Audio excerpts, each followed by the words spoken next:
Venice has won approval to introduce an entry fee of up to $10.9 50 for short stay tourists. Italy's budget for 2019 has a clause enabling Venice to impose the fee, which will especially target day trippers arriving on cruise ships.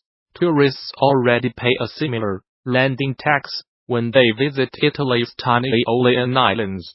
Venetians have long complained that mass tourism is swamping the city, adorned for its picturesque canals. Hundreds of cruise ships moor in Venice every year, allowing over 1 million passengers to see the city sights. Venice Mayor Luigi Brugnoro said the landing tax would generate much-needed income to keep the city clean. It is expected to be set at $52.5 per person, but at peak times in the summer, it could rise to $10.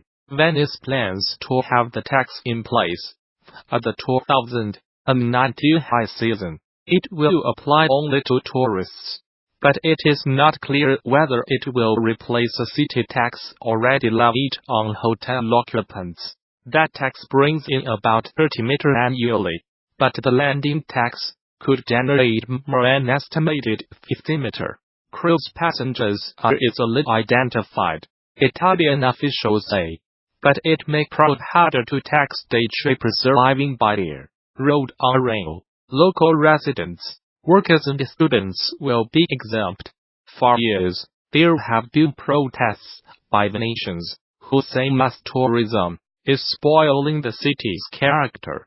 Claudio Scarpa, head of the Venice Hotel Managers Association (AVO), said, "The principle is that whoever visits from morning to evening, contributing just a tiny amount to the revenue from tourism, but imposing costs on our services, must understand that it's not all there for free."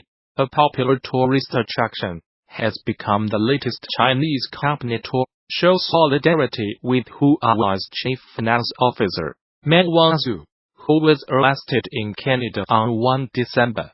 Shannon Mountain Scenic Park, in eastern Hainan province said it would waive the $9.65 ticket fee for anyone carrying a Huawei phone. Ms. Mann, who was given bail in Canada, faces extradition to the United States on charges of breaking Iran sanctions. Her case has upped tensions with China. Use Huawei phones. Shoot grand photos on the mountain. A notice on the Shannon Park's social media account said, "We wish friends around the world who support Huawei's success and bliss." The offer would last until 29 December, the South China Morning Post reported, but it was met with some criticism among China's social media users, who claimed it was discriminatory. Huawei phone owners are being offered other enticements too. They can get a 20% discount at a bar in Beijing. Seen in Beijing, bring a Huawei phone and get 20% off. Similar to this story we covered yesterday, https://QXL19YPQLPIC. Twitter.com Sokolov. End of Twitter post by @LuOceanG. At least one firm has threatened to penalize anyone buying Apple products. A few days ago, Manpad Shenzhen-based LED and display manufacturer offered subsidies to any employees buying Huawei phones. It also pledged to fine anyone who bought an Apple iPhone. United States prosecutors alleged Ms. Mann, 46, used a Huawei subsidiary called Skycom to evade sanctions on Iran between 2009 and 2014. They also alleged she publicly misrepresented Skycom as being a separate company from Huawei, and that she deceived banks about the true relationship between the two companies. Ms. Mann, who is the daughter of Huawei's founder, has denied any wrongdoing and said she will contest the allegations. Life of Huawei's high-flying errors. The United States has been investigating the Chinese telecoms giant, the world's second-largest smartphone maker, since 2016, believing that it used Skycom to bring United States manufacturing equipment and millions of dollars in transactions to Iran in violation of sanctions. Ms. Man's detention comes amid an increasingly acrimonious trade dispute between Washington and Beijing. China is angry at her detention, saying she has not violated any laws. Beijing has threatened severe consequences unless Canada releases the executive.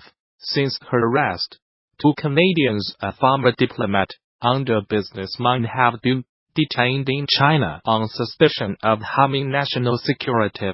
United States President Donald Trump said last week that he might intervene in the United States Justice Department's case against Ms. Mann if it would serve national security interests. I'll help achieve a trade deal with China if I think it's good for what will be certainly the largest trade deal ever made, which is a very important thing. What's good for national security? I would certainly intervene if I thought it was necessary, he told Reuters news agency. Canada reacted by urging Mr. Trump not to politicize the situation. Our extradition partners should not seek to politicize the extradition process or use it for ends other than the pursuit of justice, Foreign Minister Chrystia Freeland said. The United States military says it has killed 62 fighters from the Islamist group Al-Shabaab in 6 airstrikes in Somalia. 4 airstrikes on Saturday killed 32 militants, and a further 2 on Sunday killed 28, it said in a statement. This were the deadliest air attacks in Somalia since November 2017, when the United States said it had killed 100 militants. Somalia has seen a sharp increase in the number of airstrikes and casualties since President Donald Trump took office in the United States in January 2017.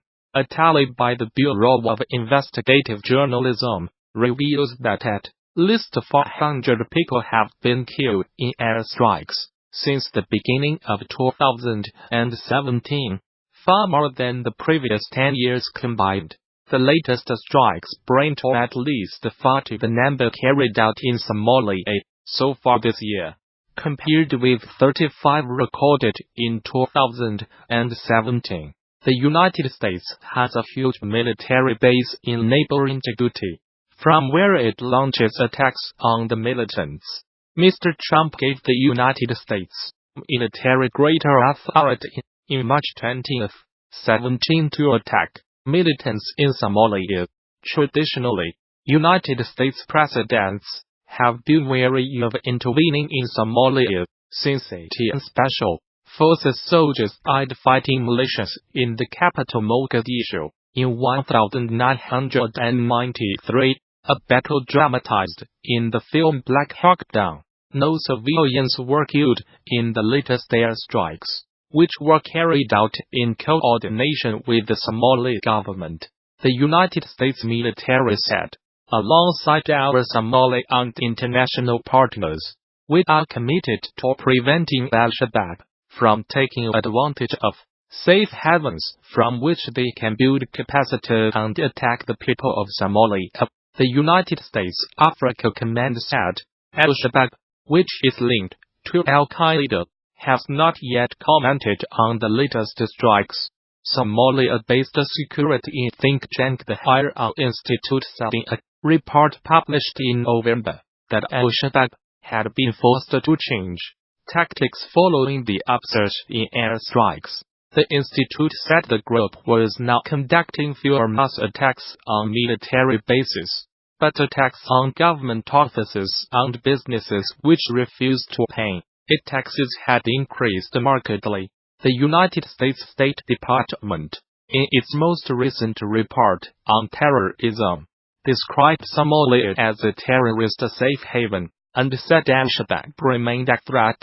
Despite suffering setbacks, the group retained control over large parts of the country, and the ability to carry out high-profile attacks using suicide bombers, explosive devices, mortars and small arms. The report added, the United States military says it has killed 62 fighters from the Islamist group al-Shabaab in 6 airstrikes in Somalia. 5 airstrikes on Saturday killed 32 militants, and a further 2 on Sunday killed 28. It said in a statement, these were the deadliest air attacks in Somalia since November 2017, when the United States said it had killed 100 militants. Somalia has seen a sharp increase in the number of airstrikes and casualties since President Donald Trump took office in the United States in January 2017. A tally by the Bureau of Investigative Journalism reveals that at least 400 people have been killed in airstrikes since the beginning of 2017, far more than the previous 10 years combined. The latest strikes bring to at least 40 the number carried out in Somalia so far this year, compared with 35 recorded in 2017. The United States has a huge military base in neighboring Djibouti, from where it launches attacks on the militants. Mr. Trump gave the United States military greater authority in March 2017 to attack militants in Somalia. Traditionally, United States presidents have been wary of intervening in Somalia since ATN Special Forces soldiers died fighting militias in the capital Mogadishu in 1993, a battle dramatized in the film Black Hawk Down. No civilians were killed in the latest airstrikes.